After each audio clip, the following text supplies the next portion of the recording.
Hello students, how are you? Hope you are doing well. Now today we are with another lecture series for class 12th, and in this lecture series we will first of all discuss an important topic, important subject, that is ecology. Now ecology is very important from need point of view and also from your subject, that is J.K. Bose point of view, as it carries a lot of weightage. Similarly in need, lot of questions are asked from this ecology. So hopefully you will take a keen interest in this subject and you will watch our videos carefully so that you may be able to perform well in the examination. Now, beta, before we proceed, I would like to remind you that this ecology, basically it is a little bit abstract subject. So you need to keep open your horizons of mind so that you can imagine the things. The more you have the creative power to imagine the things, the more easily you can understand ecology. And here we will be giving several analogies with our day-to-day examples. We will relate them with the nature and what happens in the nature so that it becomes easy for us to understand the subject of ecology.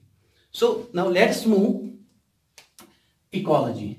Let us define what is ecology. First of all, the term ecology was used by Ernest Haeckel. Ernest Haeckel in 1869.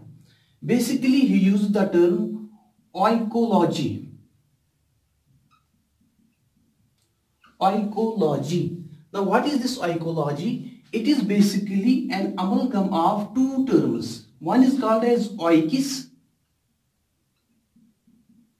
Number second is logos. Oikis means home, the home, and logos means the steady. Logos means the steady. So if we combine these two terms, we get a literal meaning of the word ecology. बेटा अगर हम इन दो terms को आप ऐसे ही relate करेंगे, that means ecology is literally, it means the study of home. The study of home. So literally अगर हम कहेंगे, अगर हम literally कहते हैं, हम सीधे कहेंगे, simple words में कहेंगे कि ecology is the study of home. Ecology is the study of home.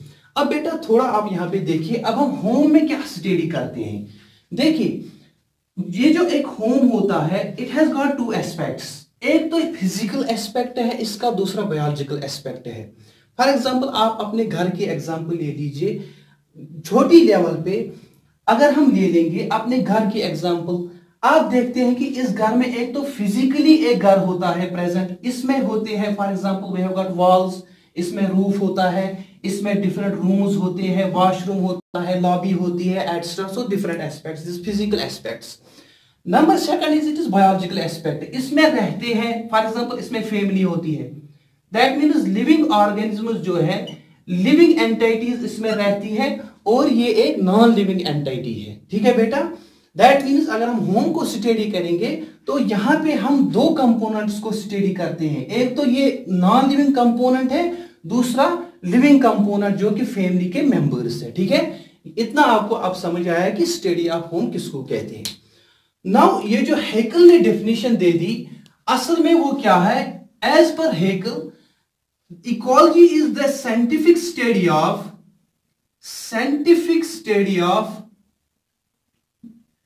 interactions between organisms and their environment.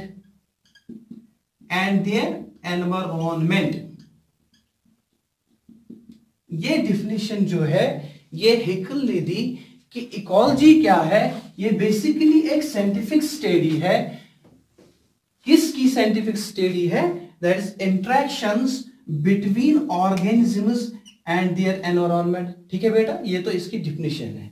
Now हम इसको एनालाइज करेंगे. अब मैं इसी डिफिनेशन को अच्छी तरीके से एक्सप्लेन करूंगा ताकि आपको अच्छे से समझ आए कि basically what Haeckel means by the interactions between organisms and their environment. बेटा अगर मैं इसको ऐसे करूंगा, ये जो इंटरेक्शंस है, इंटरेक्शन एज पर हेगल, एक तो इंटरेक्शन है बिटवीन ऑर्गेनिजम्स,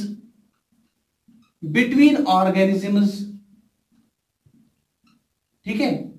दूसरा जो हेगल बोल रहा है that is interaction between organisms and their environment. दो तरह के इंटरेक्शंस है, एक इंटरेक्शन ऑर्गेनिजम्स के दरमियान है, between organisms, and second sort of interaction is between organisms and their environment. ये जो इंटरेक्शन है between organisms, it is also called as biotic interaction, it is also called as biotic interaction. ये जो interaction है between organisms and environment, it is also called as abiotic interaction, abiotic interaction, ठीक है बेटा। आपको पता ही होगा, हम बोलते हैं, जैसे आपने 9th क्लास में या 10th क्लास में पढ़ा होगा, मैं आपको ये थोड़ा रिवाइज करता हूं, वहां पे आप पढ़ते थे कि हमें होते हैं इकोसिस्टम में, हालांकि यहां पे भी पढ़ना है biotic components and abiotic component, ठीक है। तो बायोटिक में हम बोलते थे living component, for example plants, for example animals, for example microbes etcetera. इसी तरीके से एबायोटिक कंपोनेंट में हम बोलते थे फॉर एग्जांपल टेम्परेचर है, फॉर एग्जांपल रेनफॉल है, फॉर एग्जांपल पीएच है, फॉर एग्जांपल लाइट है etcetera. So these are the different factors which are included under abiotic category and these are various biotic components, ठीक है बेटा।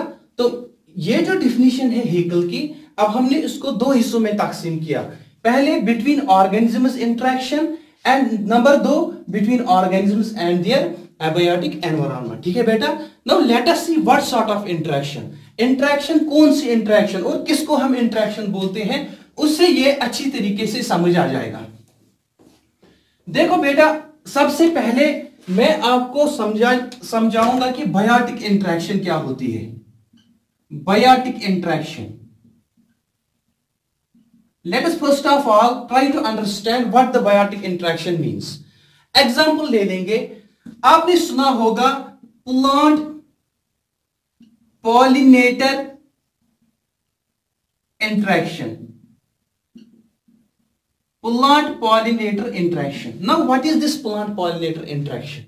बेटा आपने पढ़ा होगा, जैसा कि पहला ही यूनिट है रिप्रोडक्शन इन एंजियोस्पर्म्स, उसमें आपको पता है एक term that is called as pollination, उसमें हम पॉलिनेशन पढ़ते हैं, ठीक है। Now what is pollination? Pollination is simply transfer of pollen grains from anther to the stigma, ठीक है बेटा। अब ये प्लांट पॉलिनेटर इंटरेक्शन क्या होती है? अब यहां पे देखिए एक प्लांट है, ठीक है बेटा, दिस इज ए प्लांट। अब इसने एक खूबसूरत फ्लावर यहां पे बनाया, इस प्लांट को पॉलिनेशन की जरूरत है ना, it needs a pollinator, that means it requires a pollinator.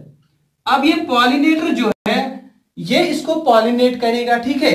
अब आप देखिए, this is a sort of interaction, this is a sort of interaction, that is this pollinator interacts with this plant and this plant also interacts with pollinator. ये आपको पता ही है, जबकि pollinator यहां आता है वो खाली घूमने के लिए नहीं आता है, वो इसीलिए आता है क्योंकि उसको यहां से नेक्टर मिलता है, ठीक है। इसी तरीके से अब ये जो प्लांट है, ये जो फ्लावर है, उसको ये फायदा मिलता है कि उसकी पॉलिनेशन होती है। That means there is an interaction. अगर ये इंटरेक्शन है तो आप देखोगे ये इंटरेक्शन प्लांट के दरमियान है, क्योंकि ये एक बायोटिक कंपोनेंट है, ठीक है, it is a living component, ठीक है। इसी तरीके से पॉलिनेटर इंसेक्ट है, फॉर एग्जांपल इंसेक्ट भी लिविंग है, ठीक है, इंसेक्ट भी लिविंग है। That means this sort of interaction is between a living component and another living component, so this is called as biotic interaction, that is this is called as biotic interaction. Nature में biotic interaction बहुत सी होती है, ये एक example है। दूसरी example आपको बताएंगे, बेटा आपने सुना होगा, कॉमन एग्जांपल है लाइकिन की, लाइकिन किसको बोलते हैं आपको पता ही है, it is A symbiotic association या म्यूचुअलिस्टिक एसोसिएशन बिटवीन दो पार्टनर्स के दरमियान एक एसोसिएशन है, इसमें एक तो फंगल पार्टनर होता है दैट इज फंजे, और दूसरा जो पार्टनर होता है दैट इज एल्गी। ठीक है, अब इन दोनों के दरमियान एक एसोसिएशन है। नाउ आप अगर देखेंगे फंजे भी लिविंग है, ठीक है, एल्गी भी लिविंग है, and both these interact with each other, both these interact with each other, that is it is the interaction between living component and we have another living component. So when we have living interaction, that type of interaction is called as biotic interaction, that type of interaction is called as biotic interaction. तीसरी example ले लेंगे। For example बेटा आपने सुना होगा predator and pray, हालांकि ये हमें यहां भी पढ़ना है अच्छे से, प्रीडेटर एंड प्रे। आपने देखा होगा टीवी पे, नेशनल ज्योग्राफी पे, डिस्कवरी पे आप देखते हैं कि एक प्रेडेटर होता है, it runs after it is prey. For example lion है, अब ये डियर के पीछे पीछे जाएगा, ठीक है, then it will capture it will kill it and finally it will eat it. Now if you see that we have here a living component and there is a living component also, ठीक है, that means this is living interaction।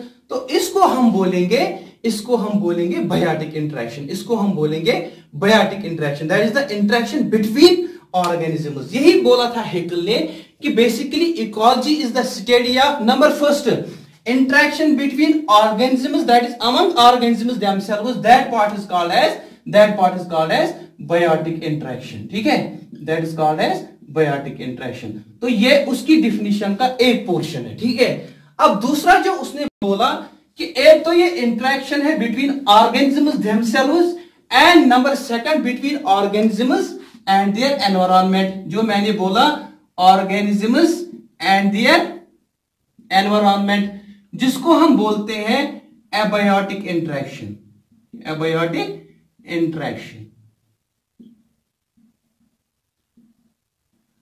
अब हम ये देखेंगे कि जैसे हमने देखा कि बायोटिक इंटरेक्शन नेचर में कैसे होती है, इसी तरीके से हम देखेंगे कि पहले एबायोटिक इंटरेक्शन समझेंगे, फिर अच्छे से एनालाइज करेंगे हेकल की डेफिनेशन को।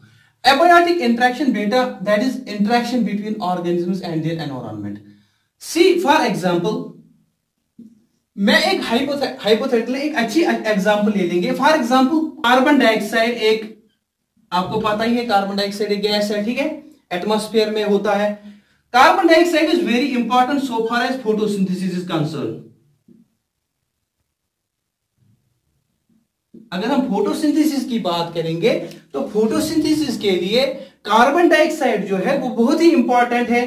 क्यों? क्योंकि कार्बन ही फिक्स होता है in the form of carbohydrates. ठीक है, अब ये जो फोटोसिंथेसिस के जरिए प्लांट्स ने फूड बनाया, अब इस फूड को आप देखेंगे कि फूड को कौन खाते हैं? एनिमल्स खाते हैं। ठीक है, एनिमल्स खाते हैं।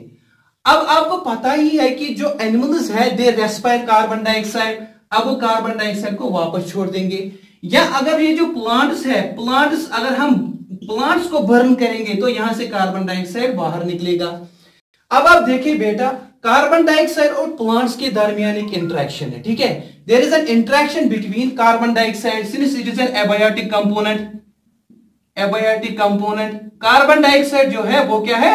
वो एबायोटिक कंपोनेंट है, एंड प्लांट जो है वो बायोटिक कंपोनेंट है। That means we have abiotic and biotic interaction, that is interaction between a biotic component and an abiotic component, या जिसको हम बोलते हैं interaction between organism and their environment। ठीक है, so this is called as abiotic interaction, this is called as abiotic interaction। so आपको समझ आया कि ये जो biotic interaction होती है और abiotic interaction होती है वो किस तरह से होती है। दूसरी एग्जांपल ले लेंगे बेटा। फॉर एग्जांपल आपको पता ही है कि टेम्परेचर से temperature is an abiotic component. ठीक है, ये एक एबायोटिक कंपोनेंट है। अब ये जो टेम्परेचर है ये इन्फ्लुएंस करता है लिविंग ऑर्गेनिजम्स को, ये इंटरेक्ट करता है लिविंग ऑर्गेनिजम्स के साथ। कैसे? यही आपको पता है। फॉर एग्जांपल बेटा, अगर टेम्परेचर ज्यादा है, अगर कहीं पे टेम्परेचर ज्यादा है तो ऑर्गेनिजम्स एडजस्ट अकॉर्डिंगली। आपको पता ही है, फॉर एग्जांपल प्लांट्स, कैक्टस की बात करेंगे, कैक्टस में क्या होता है, उसमें लीव्स जो होते हैं that get modified into spines. क्यों स्पाइन्स में मॉडिफाई होते हैं? Basically it is an adaptation to survive extremities of temperature, that is there is an interaction between temperature and between cactus. So this is abiotic component, this is biotic component. We have abiotic and biotic interaction. So this is called as abiotic interaction. समझ आया बेटा? अब एक diagram बनाएंगे, उसमें हम दोनों types की इंटरेक्शन ले लेंगे ताकि आपको एक साथ समझ आ जाए कि ये जो ये बायोटिक इंटरेक्शन नेचर में होती है और एबायोटिक इंटरेक्शन नेचर में होती है वो कैसे होती है. वही पहली वाली एग्जांपल मैं लूंगा लेकिन थोड़ा उसको डिटेल में लेंगे. से दिस इज ए प्लांट, ठीक है, समझने की कोशिश कीजिए. अब यहां पे पॉलिनेटर है, ठीक है बेटा, पॉलिनेटर. अब जब ये पॉलिनेटर इसको पॉलिनेट करेगा, ठीक है, तो फर्टिलाइजेशन हो जाएगी. पहले पॉलिनेशन हो जाएगी, पॉलिनेशन, देन फर्टिलाइजेशन, फर्टिलाइजेशन, ठीक है. अब जब फर्टिलाइजेशन हो गई, ठीक है, एम्ब्रियो बना, फिर सीड बना, that means we have seed formation, seed formation. अब जब सीड बना तो अब सीड को डिस्पर्स होना है, ठीक है, seed has to get dispersed. अब सीड डिस्पर्सल यहां पे आएगा. जब सीड डिस्पर्स होगा तभी जाके जो इसकी पॉपुलेशन है वो दूर दूर तक फैलेगी, दैट इज सीड डिस्पर्सल. जब सीड डिस्पर्सल हो गया तो उसके बाद जर्मिनेशन, यहां पे सीड़ा पड़ेगा कहीं पे, वहीं से फिर जर्मिनेशन हो जाएगी, ठीक है. अब सीड जर्मिनेशन, अब जब सीड जर्मिनेट हो गया तो finally it will give rise to a new plant, ठीक है. अब आप एनालिसिस कीजिए इस वाली, ये एक सॉर्ट ऑफ इकोलॉजिकल प्रोसेस है. आप देखिए प्लांट जो है ये बायोटिक कंपोनेंट का हिस्सा है, ठीक है, पॉलिनेटर भी बायोटिक है, ठीक है. दैट मींस यहां पे एक इंटरेक्शन है. Interaction number 1, this is simply between organisms, living organisms, this is biotic interaction, ठीक है. प्लांट और पॉलिनेटर के दरमियान है लिविंग इंटरेक्शन, बायोटिक इंटरेक्शन. यहां पे आ जाइए बेटा. अब सीड फॉर्मेशन हो गई, अब सीड डिस्पर्सल करना है. आपको पता ही है सीड डिस्पर्सल जो है वो होता है, for example animals can be agents for seed dispersal, या insects can be agents, and for that matter wind can be also an agent, ठीक है, wind can be also an agent. अब यहां पे देखिए डिस्पर्सल जो है, यहां पे सीड को डिस्पर्स करना है, that is seed living entity है, विंड जो है वो नॉन लिविंग एंटिटी है. इसी तरीके से that it means it is interaction between biotic component and wind जो है वो एबायोटिक कंपोनेंट है. या अगर एनिमल हम ले लेंगे, it is interaction between biotic component, animal biotic है, that is biotic and biotic interaction.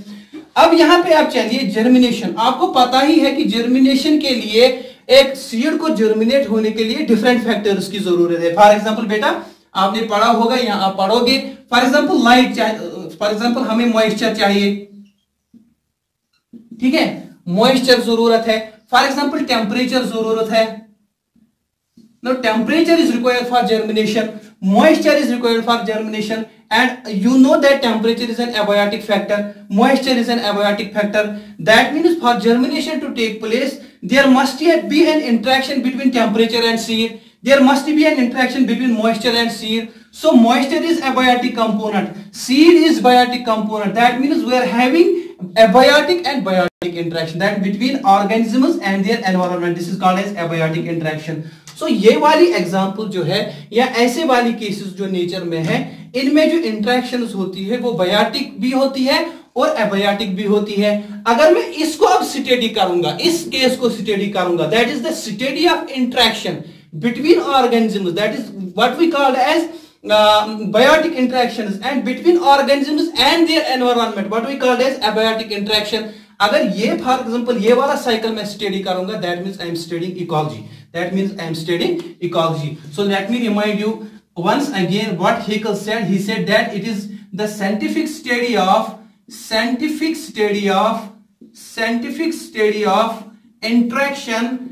interactions between organisms and their environment. बेटा अब आपको समझ में आया कि साइंटिफिक स्टडी को आप छोड़िए, दैट इज इंटरेक्शंस दो तरीके की, बायोटिक और एबायोटिक, ठीक है, बिटवीन ऑर्गेनिजम्स. ये तो एक तो ऑर्गेनिजम्स के विदिन है और दूसरे जो ऑर्गेनिजम्स और एनवायरनमेंट के दरमियान है, या मैं सिंपलीफाई इसको करूंगा, that is the study of it is the scientific study of biotic and शाबाश biotic and abiotic interactions. It is the scientific study of biotic and abiotic interactions, and when we study biotic and abiotic interactions, that field is called as ecology. ये आपको समझ आया बेटा? Let's take another definition, although it is not that much standard definition, but still it explains some of the basic aspects of ecology. So let's take it. It was Krebs in 1972. Krebs ने एक definition दे दी ecology की 1972 में. Krebs, as per Krebs, it is the scientific study of interactions that determine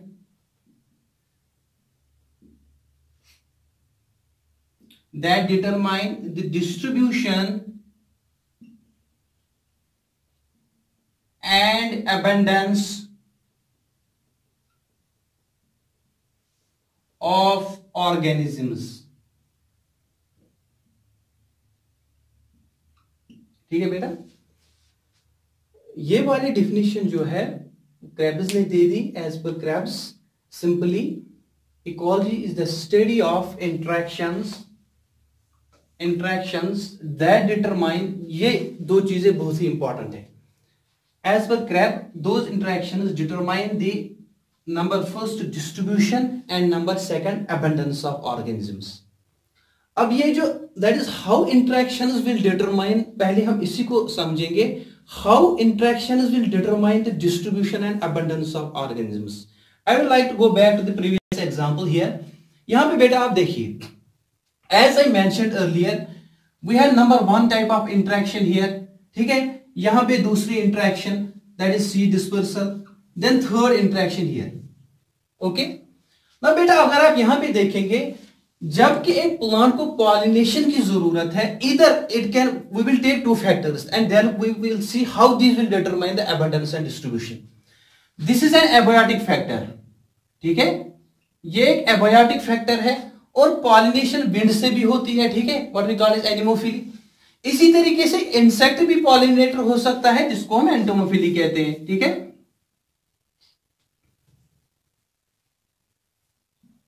ठीक है. अब आप बेटा यहां पे समझिए, सपोज इंसेक्ट पॉलिनेट करता है. ठीक है, अब पहले let us consider that pollination इनमें से कोई नहीं करता.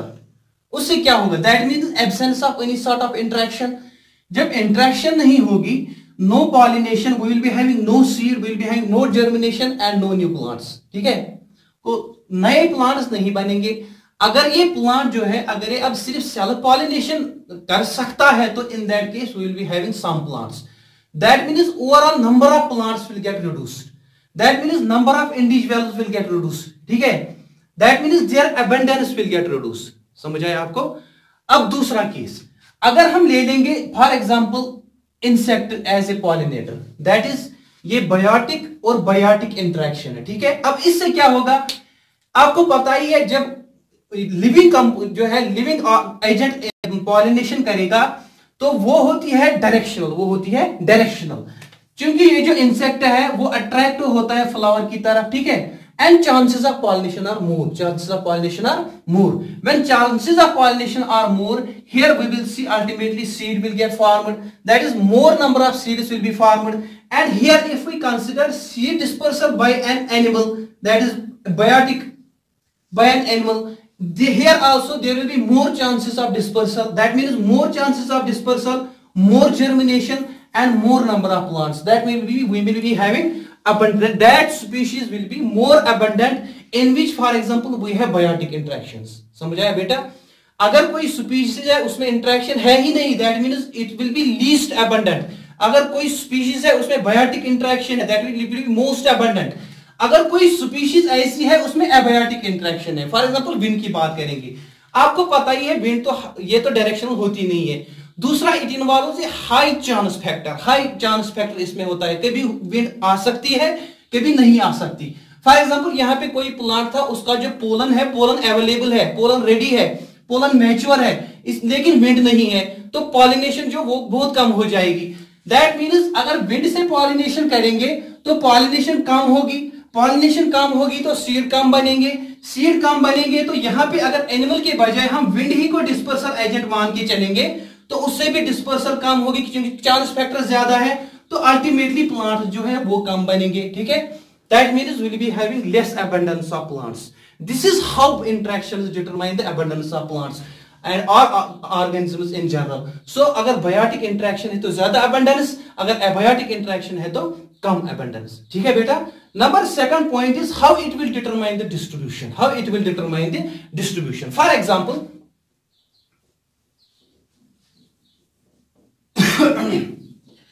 अगर मैं आपको एक क्वेश्चन पूछूंगा, I will ask a simple question. Now, why there are more number of species in a particular habitat as compared to other? Suppose आपको पता है, ये आपने पढ़ा होगा बेटा, ये अर्थ है, ठीक है, आपको पता है यहां से ट्रॉपिक्स होता है, ठीक है, ट्रॉपिक्स में हमेशा नंबर ऑफ स्पीशीज ज्यादा होता है। That means we are having largest number of species या मैक्सिमम नंबर ऑफ स्पीशीज जो है वो ट्रॉपिकल रीजन में होता है। ठीक है, ट्रॉपिक्स को आपको पता ही होगा। And we are having least number of species in this polar region. Polar region में नंबर ऑफ स्पीशीज सबसे कम होता है, ट्रॉपिक्स में नंबर ऑफ स्पीशीज सबसे ज्यादा होता है, और टेम्परेट में जो इंटरमीडिएट नंबर ऑफ स्पीशीज होता है।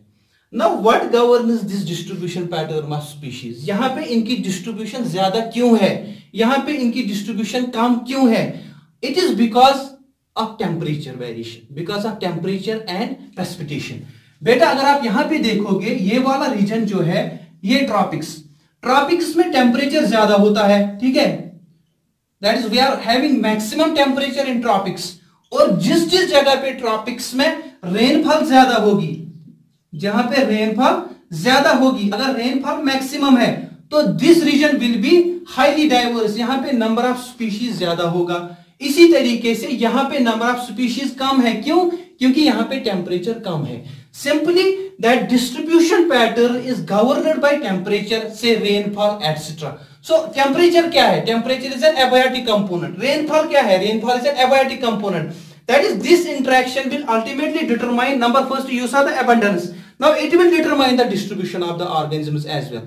So as per Cabs, that is the study of interactions, and that interactions will determine the distribution and abundance of organisms. It will determine the distribution and abundance of organisms. यहाँ जो हमने पहली वाली example दे दी बेटा, जो जिसमें हमने plant pollinator की इंटरेक्शन की बात की, अगर आप देखोगे, अगर से हम कहेंगे कि कोई बायोटिक एजेंट है जो डिस्पर्सल करता है, तो वो चांसेस ज्यादा है कि it will be a successful dispersal, तो चांसेस ज्यादा है कि जर्मिनेशन दूर दूर तक फैलेगी।